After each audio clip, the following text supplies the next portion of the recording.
Que Dieu nous bénisse, que sa grâce repose pleinement, puissamment sur notre vie, dans le nom précieux de Jésus. Et le thème que Dieu me met à cœur en ce jour, le thème de méditation est le suivant.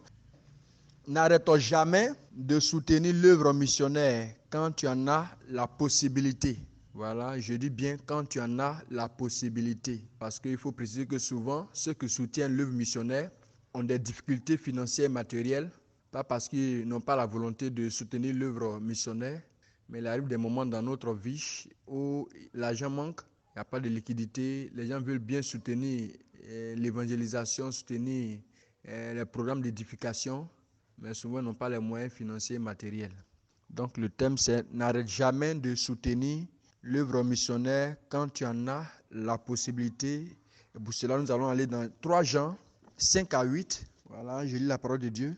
Bien-aimé, tu agis fidèlement dans ce que tu fais pour les frères et même pour des frères étrangers, lesquels ont rendu témoignage de ton amour en présence de l'Église. Tu feras bien de pourvoir à leur voyage d'une manière digne de Dieu, car c'est pour le nom de Jésus-Christ qu'ils sont partis sans rien recevoir des païens.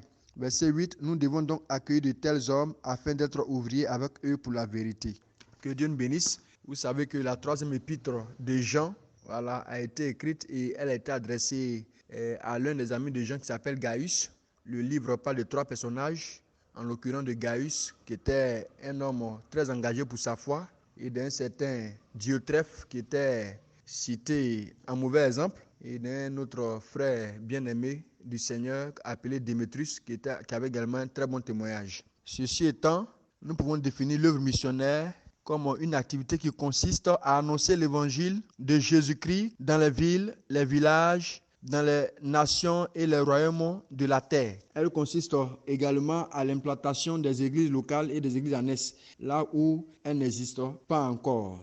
Pour cela, l'œuvre missionnaire demande de gros moyens financiers et matériels. Dieu, sachant cela, a béni socialement et financièrement certains de nos frères et sœurs dans l'église pour qu'ils puissent annoncer l'évangile d'une autre manière, c'est-à-dire étant chez eux à la maison ou dans leur bureau, ils peuvent soutenir financièrement ou matériellement l'annonce de l'évangile et l'implantation d'églises locales ou d'églises annexes.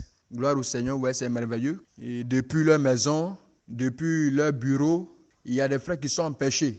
Pas qu'ils ne peuvent pas annoncer l'évangile, mais étant des hommes d'affaires très occupés, étant des entrepreneurs très occupés, étant des diplomates très occupés, étant même peut-être des politiciens très occupés, voulant faire l'œuvre de Dieu, mais étant empêchés par leur emploi du temps, le Seigneur dit qu'ils ont une autre manière de pouvoir faire l'œuvre de Dieu, de pouvoir faire l'évangélisation, en apportant leurs biens matériels financiers au service des évangélistes, des hommes de Dieu qui parcourent les villages, qui parcourent les villes, qui parcourent les nations, qui parcourent les royaumes de la terre pour annoncer l'évangile, pour implanter des églises locales, pour implanter des églises annexes. Alléluia. Et j'ai écouté il y a de cela 2 ans, l'un des fils spirituels de l'évangile, T.L. Osborne, cet homme de Dieu américain, disait qu'il a plusieurs partenaires d'œuvres missionnaires, c'est-à-dire que des laïcs qui le soutiennent chaque mois avec un certain montant. Il dit qu'il y a un comme ça qui le soutient chaque mois avec $35.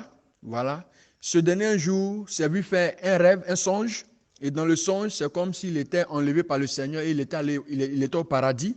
Il était au paradis et dans le songe, il avait vu que on était au jour des récompenses. Et pendant qu'il marchait dans les rues du paradis, il a vu plusieurs personnes de différentes races venir lui faire, dans le langage familier, à tout, venir lui faire des accolades. Des gens qu'il ne connaissait même pas. Et dans le rêve, il a demandé au Seigneur, mais ceux-là, c'est qui? Il ne les connaît pas. Et le Seigneur a dit que ce sont tes enfants spirituels. Ce sont tes enfants spirituels que tu as gagnés. Mais il ne se souvenait même pas à quel moment il a annoncé l'évangile et puis il a gagné tous ces inconnus-là.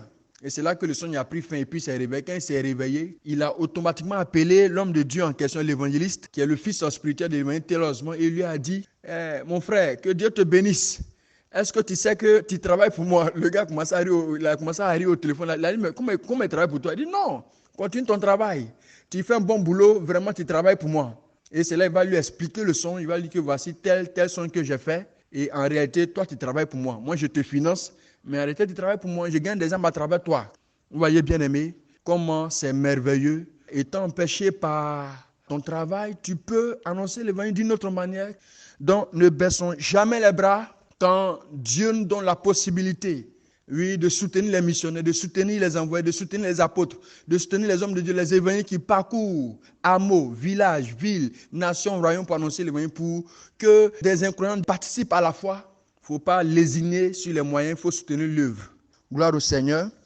La question est de savoir quelle œuvre il faut soutenir. Alléluia. Voilà, c'est que beaucoup se posent cette question-là. Parce qu'on veut bien soutenir, mais vraiment, on ne veut pas jeter notre argent à l'eau. Vous n'avez pas tort. Voilà, quelle œuvre il faut soutenir. Je pense que vous pouvez soutenir un pasteur sérieux et soucieux du salut des âmes. Deuxièmement, vous pouvez soutenir un pasteur qui ne dilapide pas les dons qu'on lui apporte pour le salut des âmes. Troisièmement, vous pouvez soutenir un pasteur qui ne diffère pas les dons pour d'autres besoins autres que ceux pour lesquels les dons ont été collectés. C'est-à-dire qu'on lui donne un argent, on lui donne plutôt une somme d'argent pour une campagne d'évangélisation et il met l'argent à quelque part d'autre.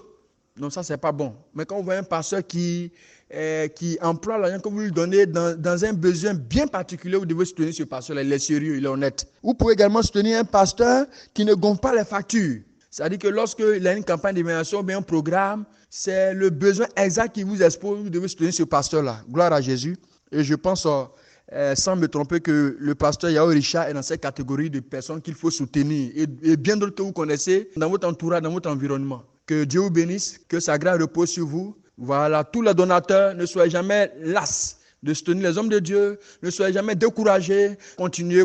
Et le Seigneur va vous récompenser d'abord sur cette terre et dans l'avenir, dans l'au-delà, au ciel. Vous allez voir beaucoup d'enfants spirituels venir vous faire des accolades que vous n'avez jamais connues, n'avez jamais vues. Des enfants spirituels de toute race venons faire des accolades, vous dire merci. Tout simplement à cause de vos dons, de vos offrandes, de vos soutiens à l'œuvre missionnaire. Soyez bénis au nom de Jésus, j'ai prié. Amen.